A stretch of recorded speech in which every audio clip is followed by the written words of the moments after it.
माधवपुर नामक एक गांव में थे दो आदमी, विनोद और सात्विक, जो पड़ोसी थे। विनोद था बहुत आलसी और कोई काम नहीं करता था। पर सात्विक के पास बहुत गाय थे, जिनका दूध बेचकर वह पैसे कमाया करता था। इसी दौरान दूध का धंधा काफी बढ़ रहा था, तो सात्विक ने सोचा कि अब वह पड़ोसी गांव में भी दूध बेचना शुरू करेगा। अपने जमाए हुए पैसों से उसने नई साइकिल खरीदी, जिससे वह बाकी के गांवों में जाकर दूध बेचने लगा। एक सुबह जब सात्विक काम के लिए अपनी साइकिल पर निकला, तब विनोद ने उसको देखा।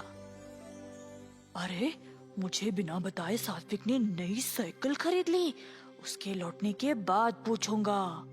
ऐसा सोचकर विनोद उसके घर के बाहर सात्विक के लौटने का इंतजार करने लगा। कुछ समय बाद सात्विक दूध बेचकर वापस आया। जब हो सात्विक, तुमने नई साइकिल खरीद ली? हाँ विनोद, क्यों, क्या हुआ? अरे कुछ नहीं, बस यही जानना चाहता था कि नई साइकिल के लिए पैसे कहाँ से आए। भाई, आज तक जो भी दूध बेचा ना, उसमें से मैंने थोड़ा थोड़ा जमाया इस साइकिल के लिए, जिसकी मदद से अब मैं पास वाले गांव में भी जाकर दूध बेचने लगा हूँ। अच्छा, अरे तू तो काफी समझदार निकला सात्विक। विनोद हंसते हुए सात्विक के लिए खुश होने का नाटक किया और फिर अपने घर चला गया।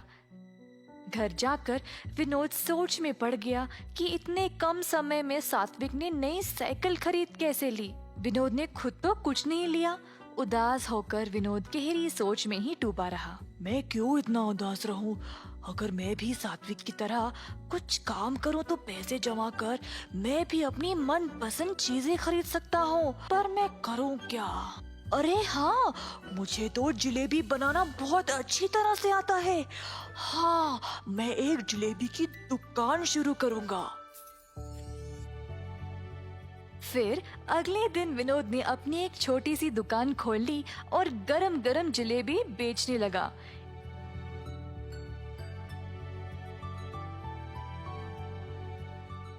एक जलेबी 5 रुपये, आधा किलो 50 रुपये और 1 किलो 100 रुपये में। इस प्रकार विनोद ने बहुत स्वादिष्ट जलेबी कम भाव में बेचने लगा।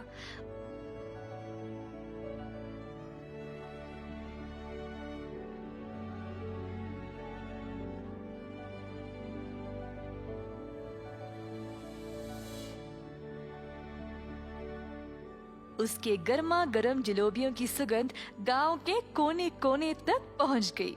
गांव के सारे लोग विनोद की दुकान पर आने लगे मजेदार जलेबियों का स्वाद लेने के लिए।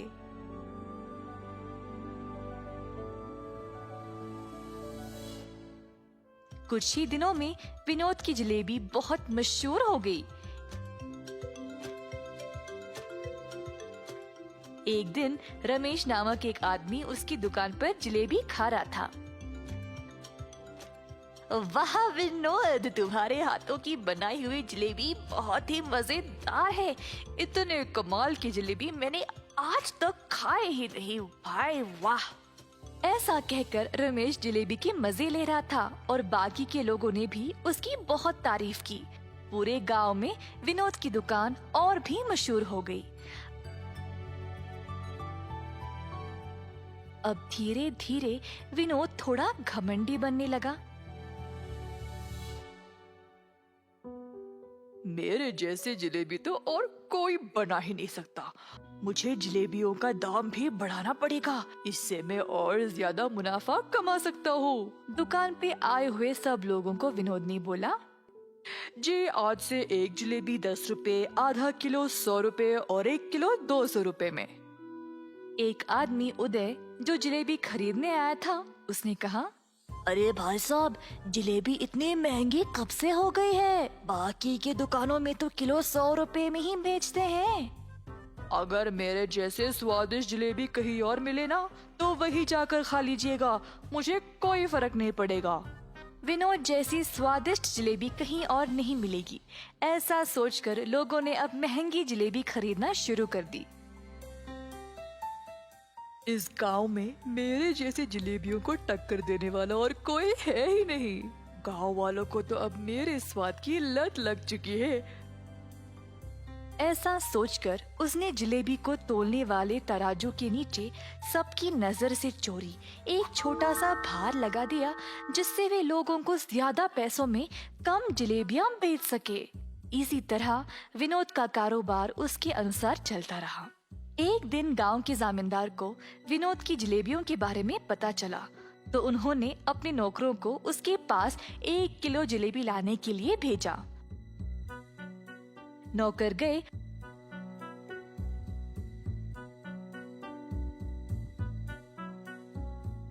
और विनोद के यहाँ से 1 किलो जलेबी ले आए और जमींदार जी को दे दिया। जमींदार जी ने देखा कि जलेबियां तो 1 किलो से कम है। मैंने तो 1 किलो मंगवाया था, ये तो उससे कम है। मेरे आदेश का पालन क्यों नहीं किया? कहा जमींदार जी ने गुस्से से। साहब जी, हमने तो दुकानदार को 1 किलो ही देने को बोला था और फिर उसने इतना ही दिया। हमारी कोई गलती नहीं है प्रभु।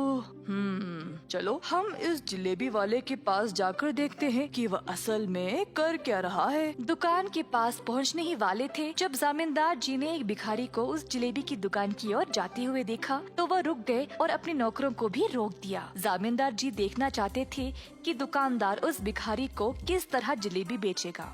जमींदार और उनके नौकर पास वाली दुकान के पास खड़े होकर नजारा देखने लगे। एक जलेबी कितने की है भाई साहब? एक जलेबी 10 रुपए। भिखारी के पास थे सिर्फ 2 रुपए, तो उसने वो निकाला और बोला, बस एक जलेबी दे दो। विनोद ने कहा, 10 रुपए की एक जलेबी है, 2 रुपए में नहीं मिलेगी। ये सुनकर भिखारी वहाँ से जाने ही वाला था जब विनोद ने उससे रोककर कहा, हो, तूने यहाँ पर खड़े होकर मेरे जलेबियों का सुगंध लिया है, उसके लिए वो 2 रुपये। हे भगवान, मेरे पास तो ये 2 रुपये ही है और तुम ये भी इतनी बेरहमी से मांग रहे हो। मैं नहीं दूंगा।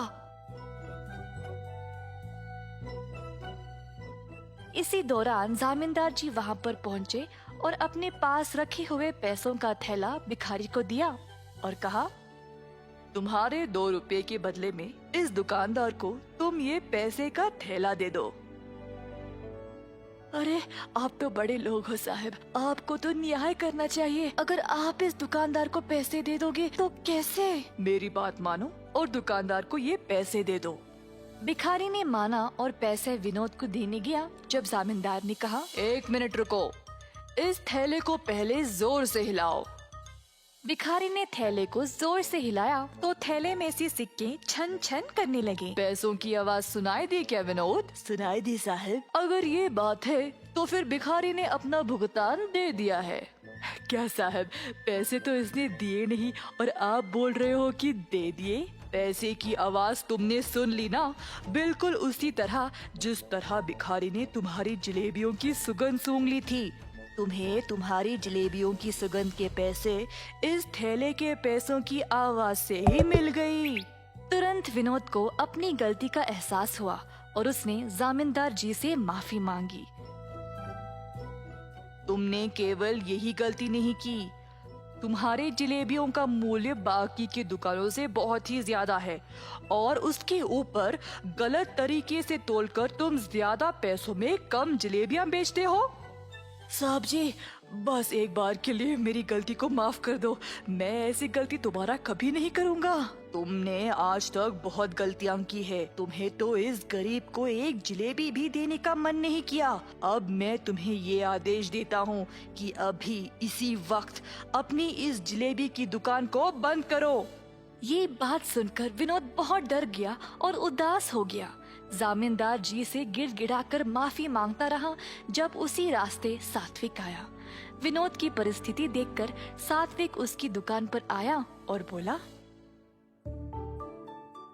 जमींदार साहब, मैं आपसे विनती करता हूँ, कृपया आप विनोद को इस बार माफ कर दे। सात्विक के अच्छे स्वभाव के बारे में जानते हुए इस बार तो सात्विक की बात सुनकर उसके अच्छे बर्ताव को ध्यान में रखते हुए मैं तुम्हें माफ कर देता हूँ विनोद। कम से कम अब से पूरा मन लगाकर मेहनत से और ईमानदारी से अपना काम करो। ऐसा कहते हुए जमींदार जी वहाँ से चले गए।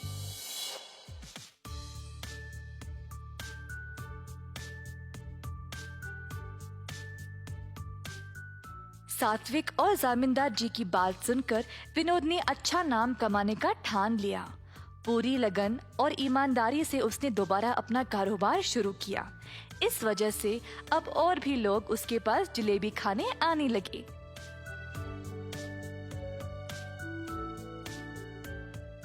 अंत में विनोद खुशी खुशी से और सच्चाई से अपना जीवन बिताने लगा। माधवपुर नामक एक गांव में थे दो आदमी, विनोद और सात्विक।